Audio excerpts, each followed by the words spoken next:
happiness and success, family. This video is for anyone out there who wants to be even happier, and that means feeling more joyous, more peaceful, more serene, and, well, you guessed it, happier.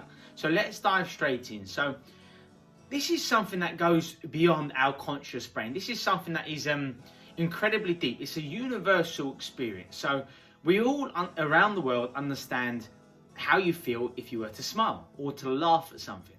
Now, something very profound happens when you affect your physiology. Now, science in the past has already made it quite clear that, you know, the way we think affects how we utilize our body language. Like, if we think negative thoughts, then we're going to frown.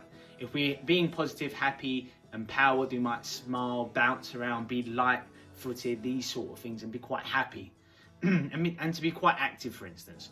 But what science is now revealing is that it works the other way around as well. Our physiology, we can do certain things, whether it be with our face, our body language, our gestures, our tempo, everything. And that will in turn affect our internal state in terms of the thoughts that we think, the emotions we therefore experience, and the way in which we behave down the line. So you can literally change your mental processing, your mental emotional hardwiring, if you will, by adapting your physiology. So essentially, practice smiling really is quite frankly how simple it gets. Practice smiling in every single circumstance and situation you're in. Because, I mean, even if you're going through a negative period and you're in a bad mood and you literally are forcing yourself to smile, I know that would feel quite annoying, quite awkward even initially. What you'll do is over time, well, very, very quickly actually, you'll be changing your biochemistry, like how you're feeling internally, your thoughts, your emotions, your behaviors, these patterns. So it's a great practice to get into, like just walking down the street, smiling at people, you know, just genuinely being a pleasure to be around.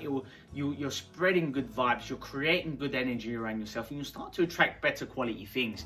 There are reasons why people look quite miserable in their face, and that's, you know, therefore they'll start to attract even more miserable things. You know, it's the pain accumulation over time through your negative experiences and these sort of things, living in the past, and all these sorts of things.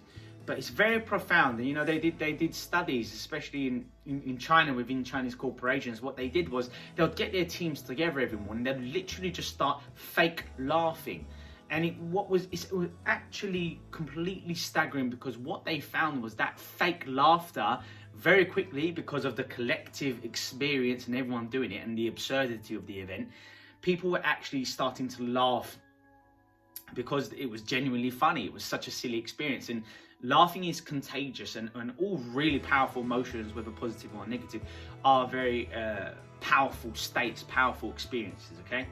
So what I'm saying to you really is practice doing the things that you want, you know. Otherwise, you're going to keep getting the same kind of results in your life. You're going to have low energy, low vibrations. Have you ever had someone who say to you, listen, I don't know what's going on, I just feel lethargic, I just don't have much energy, I don't know what, I'm fatigued all the time, what's going on? I'm like, dude, you're not smiling.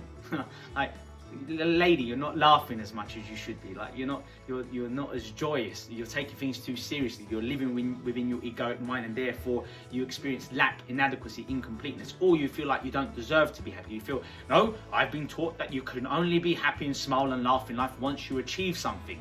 If that's the case, then we're only going to experience true joy and happiness for fleeting, very brief moments throughout our lives, and that's not good enough. Why do that when you can be happy now for no reason at all? Why not be smiling now? You don't need a reason to be happy to have a smile on your face. So, and if you're someone who thinks like, listen, I don't need to do these sort of silly things for myself, like, good for you, fair enough. Why don't you do it for other people?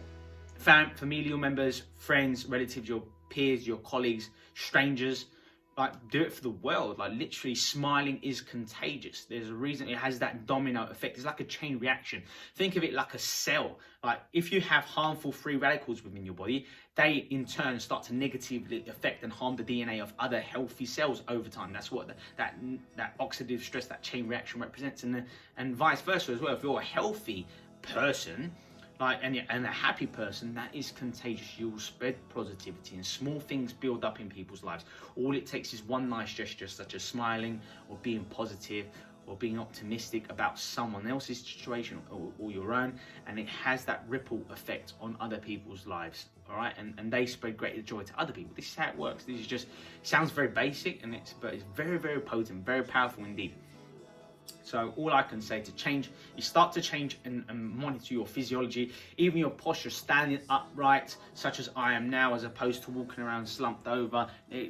When people walk like this, they're essentially metaphorically conveying that they feel a heavy burden on their backs. That's what this conveys, and this is why people change their posture over time, because of maybe low confidence, poor self-esteem, maybe being depressed and constantly being accustomed to looking down at the floor and being in your mind and being restricted. And then as we age, we kind of develop that arch back and all these sorts of things over time, because of how we've conditioned ourselves to think and feel. And I'm saying it's not meant to be that way. Like, become conscious of your physiology at all times. Become conscious of how upright you sit whenever you're sitting down, say at a meeting, or in your office, or by your desk, or what have you. Become conscious of how you're using your body language. Are you walking around tense, and you think, well, why are my shoulders like this? Like, just relax. Become more conscious of your breathing. And literally several times throughout the day, I will catch myself breathing and force myself to firstly focus on every single inhale and exhale as a form of meditation, and becoming more present and switching off the egoic mind and our over identification with the mind, who we are, our responsibilities, past problems, the future issues, and all these kind of scenarios that when the mind gets into its compulsive thinking. Just calm yourself down, and physiology, changing your physiology, smiling, laughing, being lighthearted, having more energy, being a pleasure to be around, will create good vibes and better things in your life. Essentially, guys, fake it until you make it.